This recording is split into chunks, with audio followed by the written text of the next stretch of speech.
And we're back with some more culture wars here in EU4, and I think it's definitely time that we actually check out some of these battles. I mean, 180,000 men. Yeah, the Leonese are getting absolutely wrecked trying to help out their buddies here in Gascony.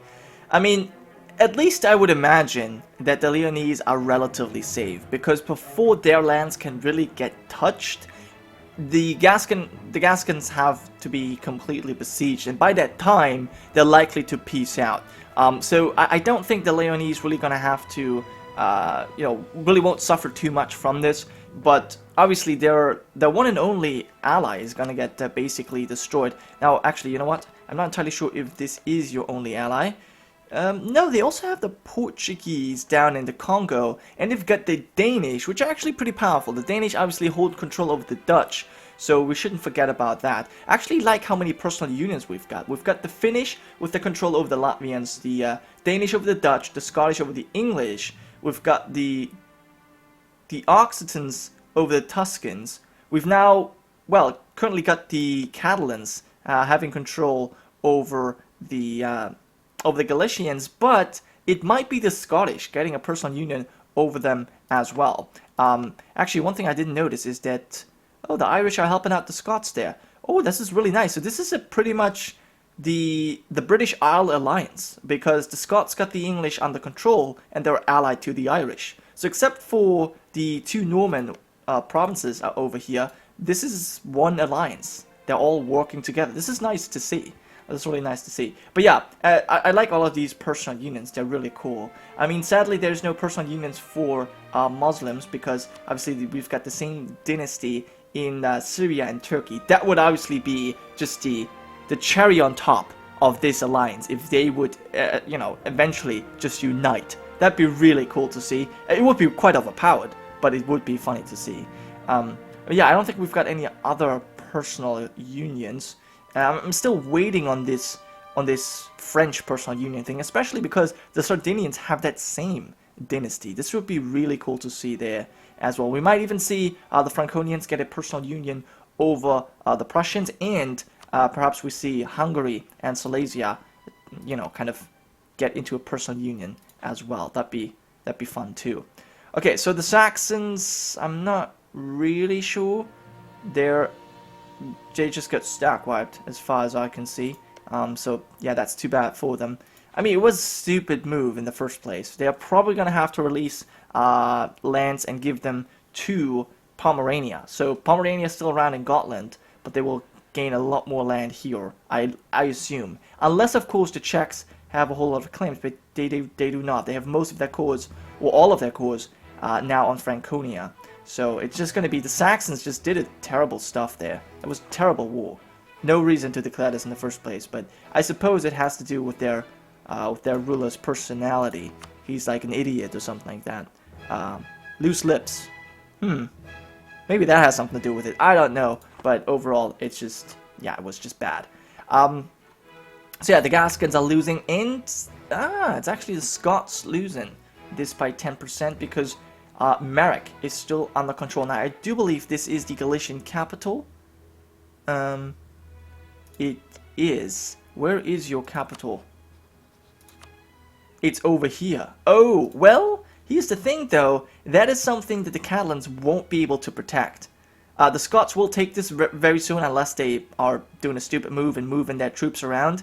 I mean, here's the thing. The Scots have just actually been at war with the Galicians over the Cape. They just took the Cape from them, and even some more colonies, and now they have the potential to take over the entire country and rule them in a personal union. Now, it's quite likely that this personal union will just fall apart because they won't be able to increase relations enough, but I think they will at least get the ticking war score, and I don't think the Catalans will be able to hold it, because this is going to be 25% war score, unless the Scots send like a bunch of troops and lose them here in North America. I think they've got this war in the bag.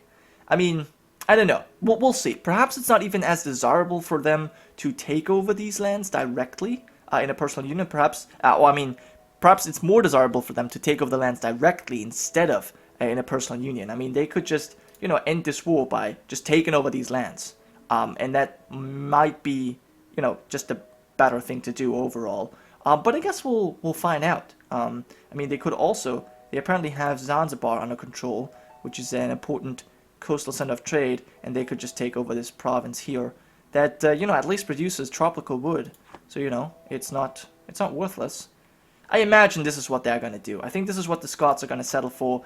They've got 4 war score in their favor right now, which is good for them.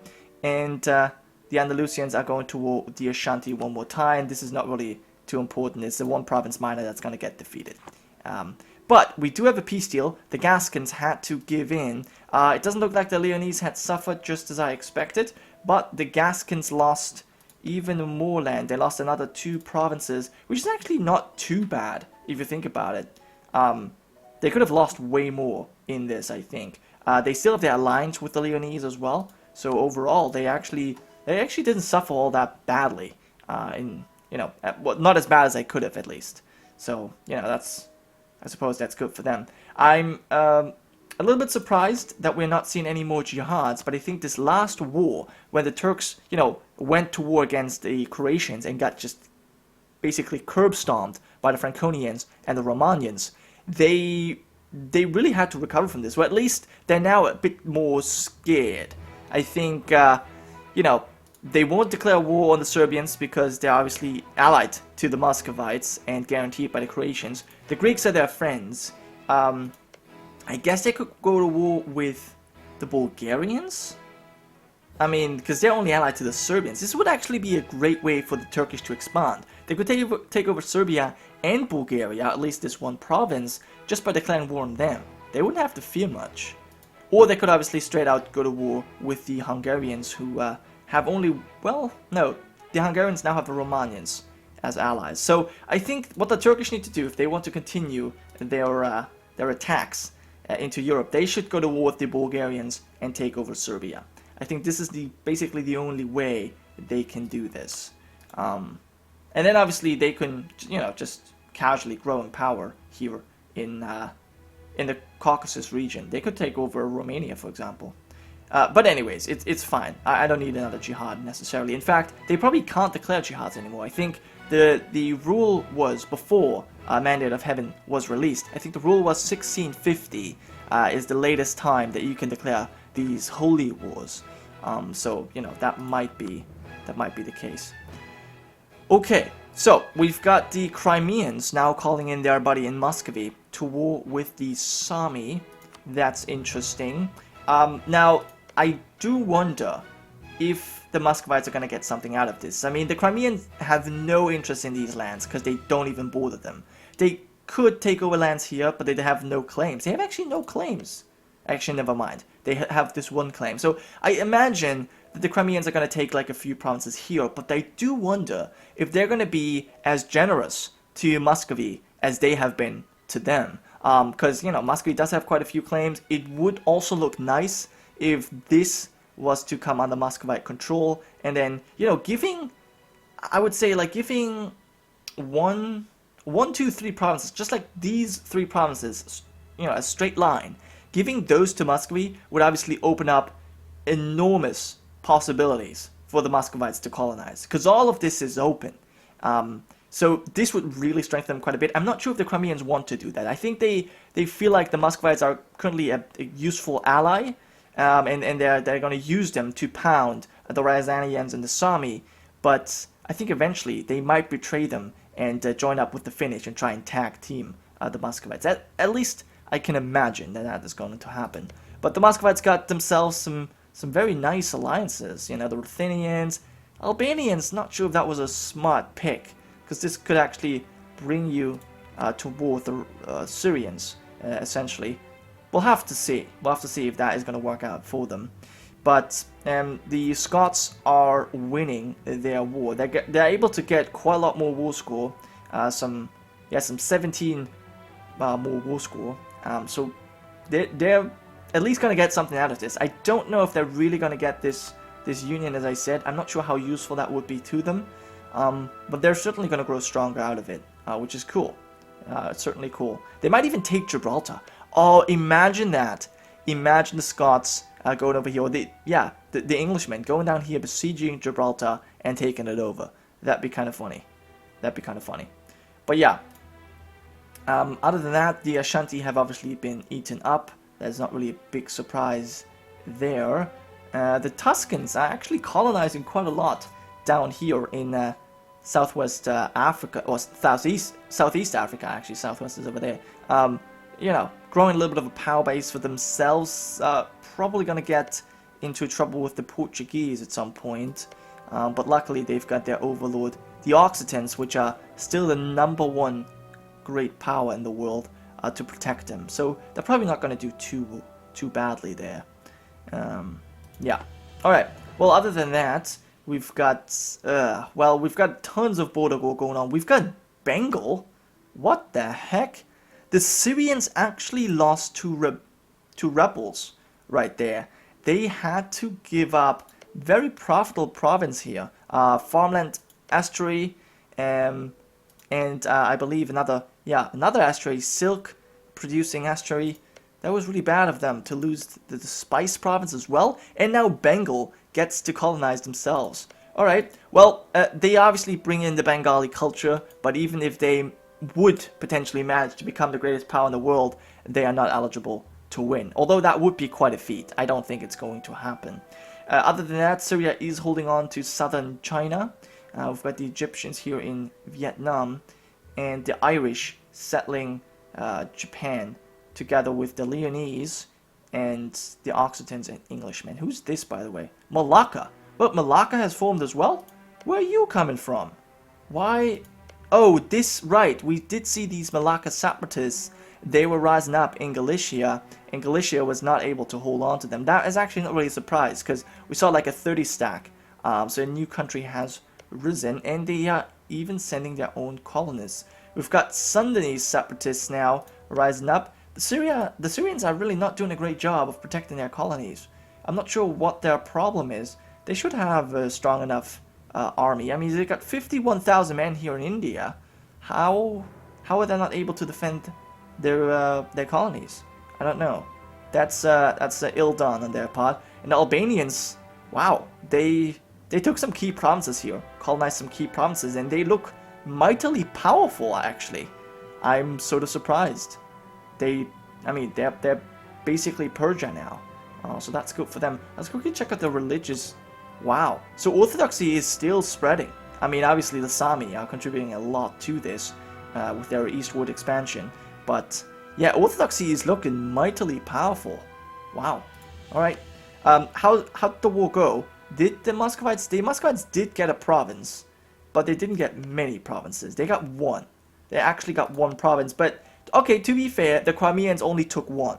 So even though this war wasn't as significant as the war against the Ryazanians, the Crimeans were just as generous. They only took as many provinces as they gave away to Muscovy. So they seem to develop a very strong friendship here that could potentially lead them to climb the victory. I mean, they're both great powers. They're still relatively far behind the strong colonizers here because of their huge colonial nations. It's going to be difficult for them to catch up, but with a few more wars, maybe gobbling up the Estonians or the Prussians, they might turn this around. But yeah, I guess we should check out what's going on. We still got the Galician Civil War, or Succession War, that is now heavily in favor of the Scots, but this might be something very important. We've got the Croatians, Franconians, and Romanians on one side. We've got the Hungarians, Burgundians, and Austrians on the other. Now, before we check this out, I guess, so as I said, the Saxons just completely botched this war. They lost 3 provinces to the Czechs, and they lost another, 2 provinces to the Pomeranians. Really poorly done. Really poorly done of them. I do believe they're going to get the Pomeranian provinces back. They have only the Swedes as their allies. So yeah, that's going to work out for them. But the rest, not too good. Alright, so let's check out this war once again. We've got the Burgundians, Hungarians, and Austrians on one side. So this is the Hungarian-Austrian alliance plus the Reformed brothers helping out their Austrian friends. Interesting. And yeah, now we've got the sort of Croatian, Franconian, Romanian alliance. I think I would put my money on the Romanian, Franconian, Croatian front. They're probably stronger because, yeah, Austria has already kind of overrun. Vienna's under siege. We see the Austrian armies being defeated right there in Prague, and well, the Hungarians are still standing strong, holding on to their own provinces, but not for long. I think the Hungarians, you know, they will try. They will try their best. But look at this. Even Croatia has as many men as the Hungarians. So for the most part, oh my god, 140,000 men coming. Yeah, they're pretty much done. Now, this is going to be maybe... Well, actually, right. We shouldn't forget about the Burgundians. I actually forgot about those. They're also in this war. And they want their cores back. So, alright. It depends. It really depends how well the Hungarians can hold out and how quickly the Burgundians get to siege. But their capital's under siege as well. I don't have high hopes. I mean, Austria is already completely besieged. And Hungary's about to fall next. I mean, look at this. Look how many men are pouring into their country. Yeah, this is basically over. I think no chance. The Hungarians are going to stay intact, but the Austrians are probably just going to get completely eaten up. I could at least imagine that. Alright, so we still have no peace deal here, if, you know, concerning the Galician succession war. I definitely want to see what's coming out of that. All of Malaya has been... Actually, not all of Malaya. Why would you stop? I do not see a Galician army, but neither do I see a Scottish army. They could just recruit one mercenary here and besiege all of these provinces once. There's no fortification here. It's kind of weird to see that they just stopped. Perhaps they've sent land... Oh, they did land in North America. So the Leonese weren't able to really do anything, but the combined efforts of the Irish and English, and I guess this one Scottish cannon over here, are enough to bring down the Catalans. Perhaps we're going to see the United States back again. It's possible that they are being released. Perhaps even the new Dutch are going to get some lands back, but for the most part, I think it's just going to be the Scots taking over that personal union. If they're really going this far, then they're going to go for the personal union. I think. Even though I don't believe it's very valuable for them. I think they might not have enough time, depending on how old their ruler is, they might not have enough time to increase relations. Their queen is 33. Alright, so, well, I suppose if she lives for like another 15 years, which she probably can, then they're going to be able to increase relations enough. Which I suppose is fine. So, the Scots are going to be the first nation with 2 personal unions. That's kind of interesting. But yeah, I kind of would have expected if someone gets to land here and kick the Catalans, kick the teeth in, I guess, then it would have been the British, the English, Scots, and Irish. So I'm happy that they did not disappoint me, and they have gone for peace. So I wonder, did you get your personal union? They did. They now have their personal union under Galicia. So there is no chance of inheriting England. Well, yeah, that's not really I'm not really expecting that, to be honest. And yeah, so now they have to stay stable. We'll keep this stable. Now they still, I can't really see their opinions, and I don't think it matters. Okay, well maybe I will check it out. What is your opinion? I know this is not the right map mode. Yeah, I should probably go for another map mode, but that's fine. Actually, do I have this one? No, I don't. Alright, it's fine. It doesn't really matter that much. I'm pretty sure the Scots will be able to hold on to this, and we have not seen a peace deal here yet. It's the Hungarians holding out, although... Oh, there's their army. Their army's in Prague, besieging that. Okay. Well, yeah, I don't know about that. I really don't know about that. But here's the thing, you know, with the Hungarians being this weak, we might see the Saxons retaking their lands yet again from the Czechs, because the Czechs have got less men than the Saxons, and they've got only this one ally. And if that ally falls, and it looks like, yep, they're just, oh my god, absolutely liberated. it's time for the Saxons to take their lands back. How long is their truce? For another 9 years. That's probably going to give them enough time to build up. All right, and we saw peace. Everyone lost in this. Everyone lost. So the Franconians gained 1 province from the Austrians and 1 province from the Burgundians. Burgundians probably even had to give up. No, they have kept their cores, okay. But the Croatians gained 3. Well, I'm not sure if they gained 3 provinces from the Hungarians, or is this from? No, this is from the Austrians. So they gained 2 provinces from the Hungarians, 2 from the Austrians. And did Romanians get something? Actually, they did not. They're the only ones who didn't get anything out of this.